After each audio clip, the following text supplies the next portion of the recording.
আলোচনা করবেন আমাদের সম্মানিত আহলে সুন্নাত ওয়াল জামাতের সভাপতি সহসভাপতি, আমাদের উত্তরবঙ্গের ঐতিহ্যবাহী দরবার সাতদরগা নাসিরিয়া দরবার শিল্পের গদ্দিনিসীন পীর সাহেব হুজুর হযরত মাওলানা শাহ সুফি আলহাজ মুমতাজুল হাসান করিমি, বিশিষ্ট কলামিস্ট, বিশিষ্ট লেখক।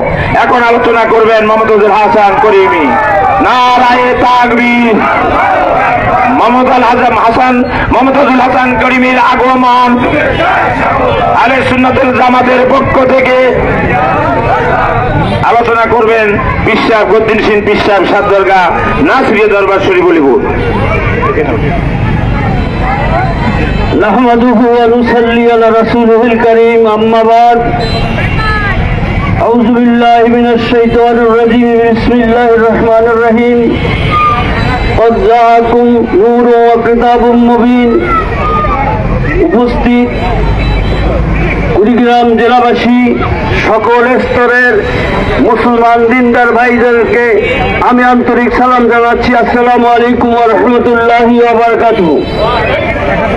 আজকে পরিতাপের সাথে বলতে হচ্ছে, দুঃখের সাথে বলতে হচ্ছে, এই দেশে একদিন মুসলমান ছিল না। এই দেশে আল্লাহর ওলিগণ আসছেন, তাদের ইলম, তাদের আমল, তাদের আকীদা, তাদের চরিত্র দেখে এই দেশের মানুষ দলে দলে ইসলাম কবুল করে মুসলমান হয়েছে। যে দেশে শতকরা একজন মুসলমান ছিল না, সেই দেশে এখন ৯৫ জন মুসলমান। এটা কেউ তৈরি করে নাই, কোন রাজনৈতিক দলের তৈরি নয়, এটা আল্লাহর ওলিদের তৈরি। বাংলার জমিনের সবখানে তার প্রমাণ রয়েছে, এই মাজারগুলো তার প্রমাণ।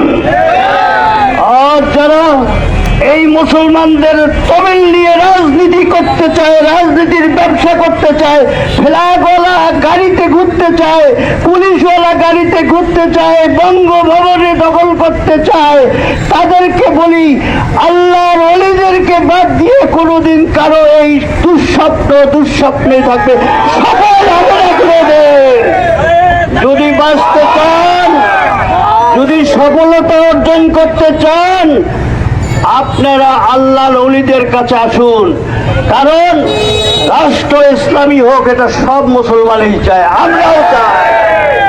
কিন্তু প্রতিহিংসা করে, উস্কানি দিয়ে, মাজার ভেঙে আল্লাহর ওলিদেরকে অপমান করে এবং মন গড়া বেদাতের তকমা দিয়ে কোনোদিন এদেশে ইসলাম কায়েম হবে না। অতএব যদি ইসলাম কায়েম করতে চান, এখনো আল্লাহর ওলিদের দরবার উন্মুক্ত আছে, সেখানে ফিরে আসেন, ভুলের জন্য তওবা করেন এবং গোটা জাতিকে ঐক্যবদ্ধ করে একত্রিত করুন। ইনশাল্লাহ এদেশের মুসলমানদের বিজয় হবেই হবে ইনশাল্লাহ।